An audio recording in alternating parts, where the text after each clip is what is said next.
نحمدہ و نصلی علی رسولہ الکریم۔ آج کا پروگرام قرآن حکیم اور ہماری زندگی سورہ بنی اسرائیل کی آیت نمبر 94 تا 97 پر مشتمل ہے۔ پہلے تلاوت سماعت فرمائیں۔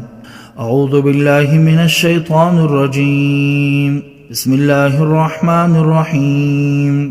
وما منع الناس ان يؤمنوا اذ جاءهم الهدى إلا أن قالوا أبعث الله بشرا رسولا قل لو كان في الأرض ملائكة يمشون مطمئنين لنزلنا عليهم من السماء ملكا رسولا قل كفى بالله شهيدا بيني وبينكم إنه كان بعباده خبيرا بصيرا ومن يهد الله فهو المهتد ومن يضلل فلن تجد لهم أولياء من دونه ونحشرهم يوم القيامة على وجوههم عميا وبكما وسما مأواهم جهنم كلما خبت زدناهم سعيرا۔ صدق اللہ العظیم۔ ان آیات کا ترجمہ سماعت فرمائیں۔ اور جس وقت ان لوگوں کے پاس ہدایت پہنچ چکی، اس وقت ان کو ایمان لانے سے بجز اس کے اور کوئی قابل التفات بات مانی نہیں ہوئی کہ انہوں نے کہا اللہ تعالیٰ نے بشر کو رسول بنا کر بھیجا ہے۔ آپ فرما دیجئے کہ اگر زمین پر فرشتے رہتے ہوتے کہ اس میں چلتے بستے تو البتہ ہم ان پر آسمان سے فرشتے کو رسول بنا کر بھیجتے۔ آپ آخر بات کہہ دیجئے کہ اللہ تعالیٰ میرے اور تمہارے درمیان کافی گواہ ہے، کیونکہ وہ اپنے بندوں کو خوب جانتا ہے، خوب دیکھتا ہے، اور اللہ جس کو راہ پر لا دے وہی راہ پر آتا ہے، اور جس کو وہ بے راہ کر دے تو خدا کے سوا آپ کسی کو بھی ایسوں کا مددگار نہ پاویں گے۔ اور ہم قیامت کے روز ان کو اندھا، گونگا، بہرا کر کے منہ کے بل چلا دیں گے، پھر ان کا ٹھکانہ دوزخ ہے۔ وہ جب ذرا دھیمی ہونے لگے گی تب ہی ان کے لیے اور زیادہ بھڑکا دیں گے۔ صدق اللہ العظیم۔ ان آیات کی مختصر تشریح سماعت فرمائیں۔ عام کفار اور مشرکین کا خیال تھا کہ بشر یعنی آدمی اللہ کا رسول نہیں ہو سکتا، کیونکہ وہ تو ہماری طرح تمام انسانی ضروریات کا عادی ہوتا ہے، پھر اس کو ہم پر کیا فوقیت حاصل ہے کہ ہم اس کو اللہ کا رسول سمجھیں اور اپنا امام اور مقتدی بنا لیں۔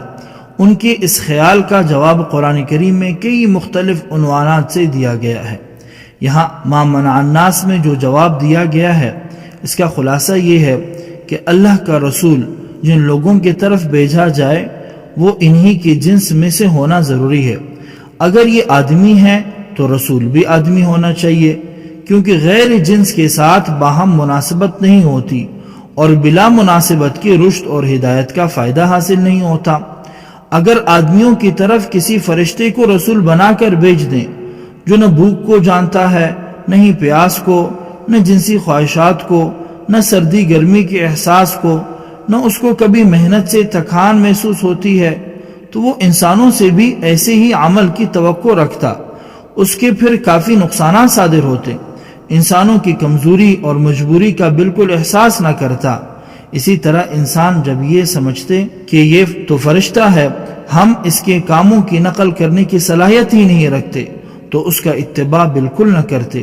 یہ فائدہ اصلاح اور رشد اور ہدایت کا صرف اسی صورت میں ہو سکتا ہے کہ اللہ کا رسول ہو تو جنس بشر سے، جو تمام انسانی جذبات اور طبعی خواہشات کا خود بھی حامل ہو، مگر ساتھ ہی اس کو ایک شان ملکیت کی بھی حاصل ہو، عام انسانوں اور فرشتوں کے درمیان واسطہ اور رابطے کا کام کر سکے، وحی لانے والے فرشتے سے وہی حاصل کر سکے اور اپنے ہم جنس انسانوں کو پہنچا سکے۔ جب رسول میں شان ملکیت ہوگی تو بآسانی رسول فرشتے کے وحی اور ان کی تعلیمات کو حاصل کر کے انسانوں تک پہنچائے گا۔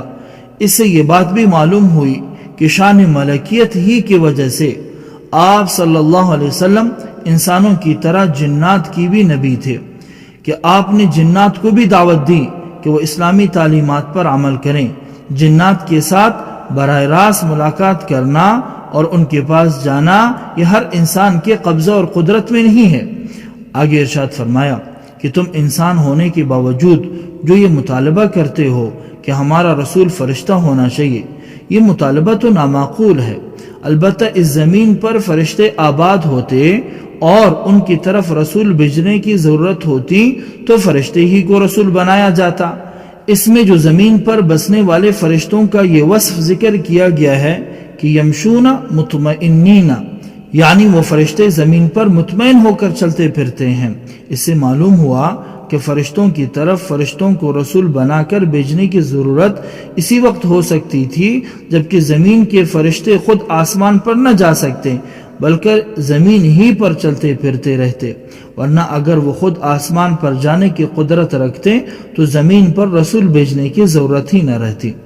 آخر میں فرمایا کہ جب یہ لوگ رسالت اور نبوت کی دلائل واضحہ آ جانے اور تمام شبہات دور ہو جانے کے بعد بھی نہیں مانتے تو اب آپ آخری بات ان کو بتا دیں کہ اللہ تعالیٰ میرے اور تمہارے درمیان کے اختلافات پر گواہ ہے اور اللہ ہی کی گواہی میرے لیے کافی ہے، یعنی اللہ جل شانہ بخوبی جانتے ہیں کہ میں واقعی حقیقت میں اللہ کا رسول ہوں اور اللہ اپنے بندوں کے حالات اور واقعات سے خوب باخبر ہے، اور اللہ تعالیٰ ہر چیز کو دیکھتے ہیں، ساتھ میں تمہارے عناد اور دشمنی کو بھی دیکھ رہے ہیں۔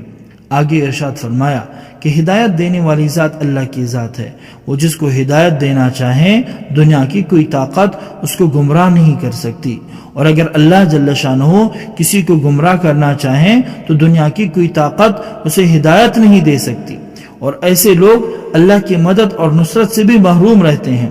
یقیناً کفر ہی وہی ذریعہ اور سبب ہے جس سے انسان گمراہ بھی ہوتا ہے اور اللہ کی مدد سے محروم بھی رہتا ہے۔ ایسے لوگوں کو اللہ جل شانہ نے اندھا، گونگا اور بہرا فرمایا اور وعید سنائی کہ ان کا ٹھکانہ ہمیشہ ہمیشہ کے لیے جہنم ہوگا۔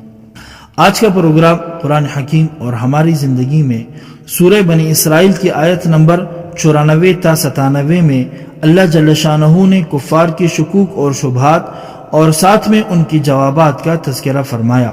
دعا ہے اللہ پاک ہمیں اپنی زندگی قرآن پاک میں دی گئی ہدایت کے مطابق گزارنے کی توفیق عطا فرمائے۔ آمین۔ وآخر دعوانا ان الحمد للہ رب العالمین۔